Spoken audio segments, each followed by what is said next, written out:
semuanya. Assalamualaikum warahmatullahi wabarakatuh. Bagaimana kabar kalian hari ini? Semuanya sehat? Nah, hari ini kita akan mempelajari materi mengenai interaksi sosial. Apa yang akan kita pelajari hari ini? Yang akan kita pelajari yang pertama yaitu pengertian interaksi sosial. Kemudian yang kedua syarat interaksi sosial dan yang ketiga mengenai bentuk-bentuk interaksi sosial. Manusia merupakan makhluk sosial yang tidak bisa hidup tanpa bantuan orang lain. Manusia disebut makhluk sosial karena ia memiliki gregariasnis, yaitu suatu naluri untuk selalu hidup dengan orang lain. Dengan demikian, manusia harus berinteraksi dengan sesama anggota masyarakat. Jadi manusia itu tidak bisa hidup sendiri.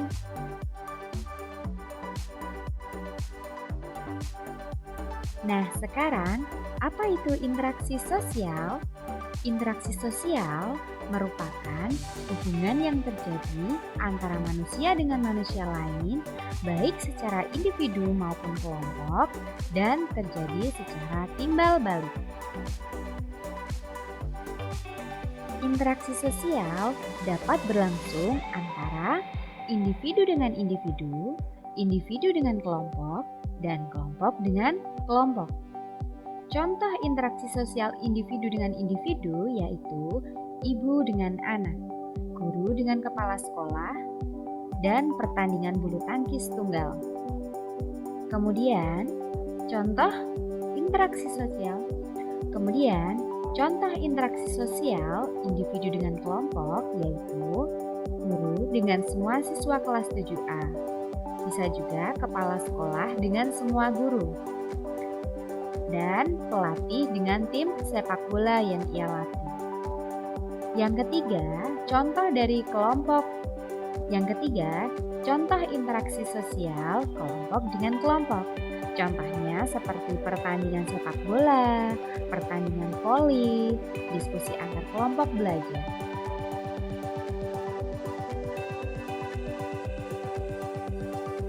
Syarat terjadinya interaksi sosial ada dua, yaitu kontak sosial dan komunikasi. Kontak sosial merupakan hubungan masing-masing pihak, baik secara langsung yaitu dengan bersentuhan fisik maupun tanpa hubungan fisik. Sedangkan komunikasi merupakan proses penyampaian pesan dari seseorang kepada orang lain yang dilakukan secara langsung maupun melalui alat bantu agar orang lain memberi tanggapan. Macam-macam kontak sosial ada dua, yaitu kontak sosial primer dan kontak sosial sekunder. Kontak sosial primer terjadi secara langsung seperti tatap muka dan berjabat tangan. Kontak sosial secara sekunder terjadi secara tidak langsung atau menggunakan media pendukung seperti telepon, email, sosial media, dan lain-lain.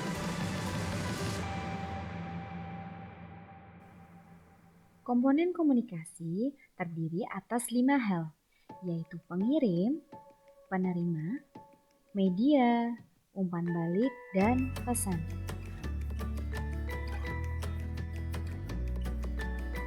Berlangsungnya proses interaksi sosial didasarkan pada beberapa faktor, yaitu imitasi, identifikasi, sugesti, dan simpati.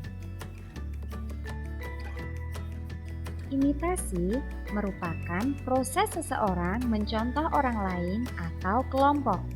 Contohnya, seperti pada video berikut ini, yaitu seorang anak perempuan bermain masak-masakan karena melihat ibunya pada saat memasak di dapur. Sugesti merupakan pengaruh yang dapat menggerakkan hati orang. Contoh, seorang pasien yang akan berobat ke dokter pasien tersebut akan cepat mengalami penyembuhan, salah satunya disebabkan adanya rasa sugesti pada dokter tersebut. Identifikasi. Identifikasi merupakan kecenderungan-kecenderungan atau keinginan-keinginan dalam diri seseorang untuk menjadi sama dengan orang lain. Contoh, seseorang yang sangat mengidolakan Superman sampai melakukan operasi plastik agar bentuk fisik dan gaya berpakaiannya sama dengan idolanya.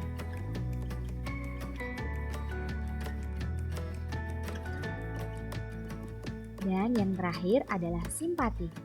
Simpati merupakan kemampuan untuk merasakan diri seolah-olah dalam keadaan orang lain dan ikut merasakan apa yang dilakukan, dialami, atau diderita orang lain. Contoh, pada saat teman yang sedang tertimpa musibah, maka kita akan ikut merasakan kesedihannya dan berusaha membantunya.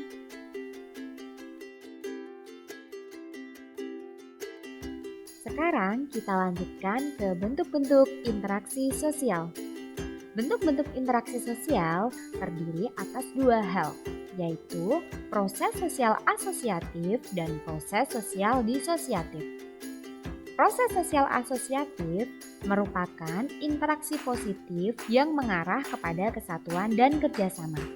Sedangkan proses sosial disosiatif merupakan interaksi yang mengarah pada konflik dan meregangkan solidaritas.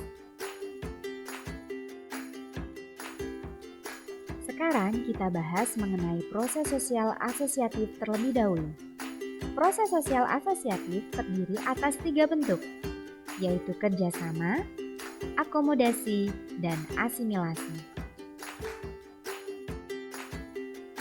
Kerjasama, yang pertama kerjasama. Kerjasama merupakan usaha bersama untuk mencapai satu atau beberapa tujuan bersama.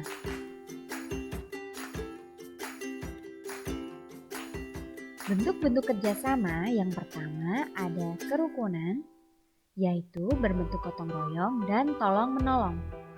Yang kedua ada bargaining. Bargaining merupakan perjanjian pertukaran barang atau jasa antara dua orang atau lebih. Yang ketiga, kooptasi.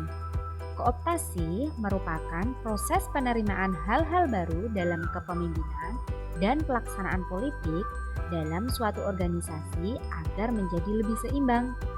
Yang keempat adalah koalisi. Koalisi merupakan perpaduan antara dua organisasi atau lebih yang mempunyai tujuan yang sama. Yang kelima adalah joint venture. Joint venture terjadi dalam proyek-proyek besar untuk menyukseskan suatu tujuan yang membutuhkan kerjasama dari berbagai pihak dengan latar belakang yang berbeda.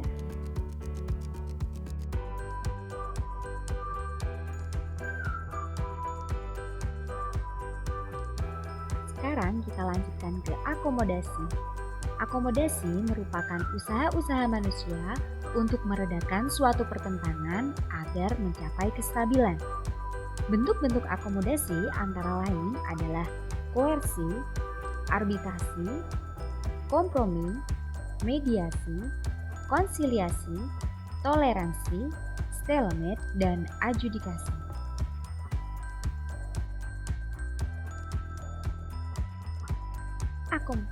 Bentuk akomodasi yang pertama yaitu koersi. Koersi merupakan bentuk akomodasi yang pelaksanaannya dengan menggunakan paksaan, ancaman, tekanan, maupun kekerasan. Contohnya adalah penggusuran pedagang asongan oleh Satpol PP.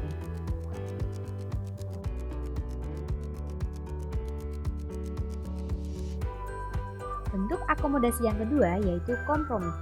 Kompromi merupakan bentuk usaha dalam meredakan masalah melalui pengurangan tuntutan. Contoh, seperti pada gambar, saat membeli barang di pasar secara tawar-menawar, maka salah satu pihak akan mengurangi tuntutan harga yang diinginkan. Apabila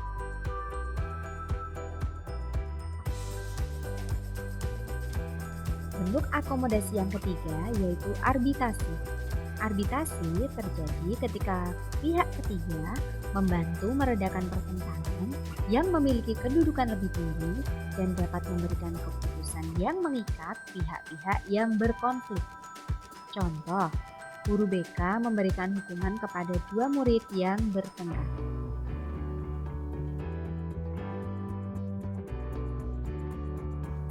Bentuk akomodasi yang keempat yaitu mediasi. Mediasi merupakan Bentuk akomodasi yang keempat yaitu mediasi. Mediasi merupakan penyelesaian masalah dengan menggunakan pihak ketiga hanya sebagai penasihat. Contoh, orang tua memberikan nasihat kepada anak-anaknya yang bertengkar. Bentuk akomodasi yang kelima yaitu konsiliasi. Konsiliasi merupakan usaha yang dilakukan pihak tertentu untuk mempertemukan keinginan antara kedua belah pihak yang berkonflik. Contoh, saat terjadi kerusuhan antara dua desa, maka kedua pihak saling bertemu dan membuat kesepakatan untuk meredakan perselisihan.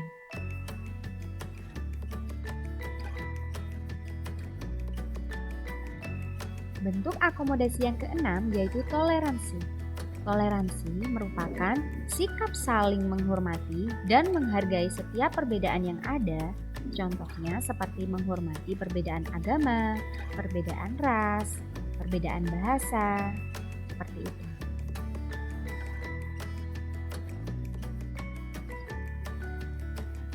Selanjutnya, bentuk akomodasi yang ketujuh adalah stalemate.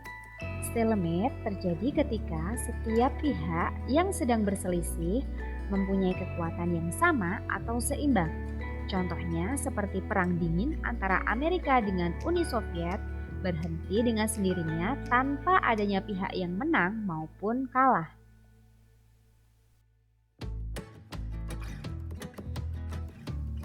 Dan bentuk akomodasi yang terakhir yaitu adjudikasi. Adjudikasi merupakan cara penyelesaian masalah melalui jalur hukum atau pengadilan. Contoh yaitu sidang penyelesaian sengketa proses pemilu.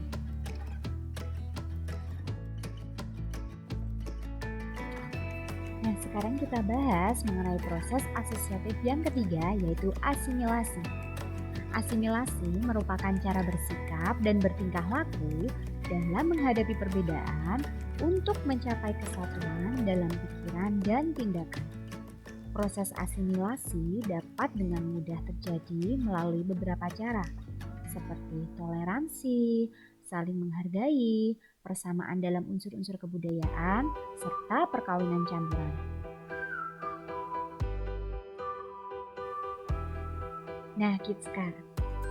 Nah, sekarang kita bahas mengenai proses sosial disosiatif.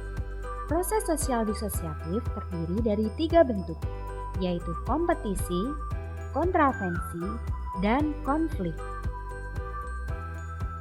Yang pertama, kompetisi atau persaingan.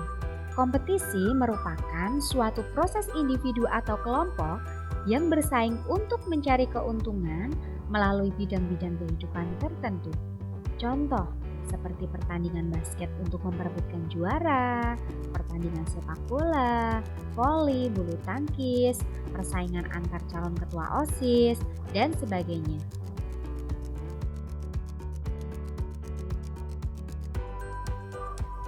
Yang kedua yaitu kontravensi. Kontravensi merupakan sikap mental yang tersembunyi terhadap orang lain atau terhadap unsur-unsur kebudayaan suatu golongan tertentu.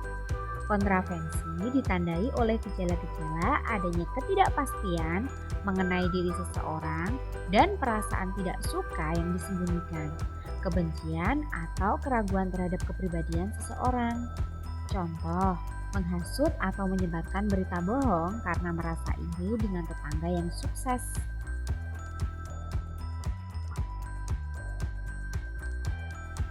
Selanjutnya, pertentangan atau konflik.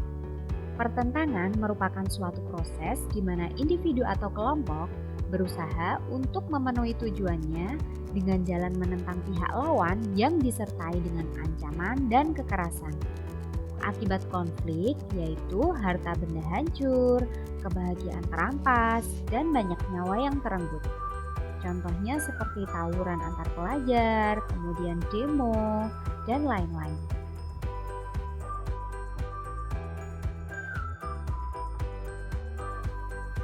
Sampai di sini kita mempelajari materi mengenai interaksi sosial. Terima kasih. Kita bertemu lagi di kesempatan berikutnya. Wassalamualaikum warahmatullahi wabarakatuh.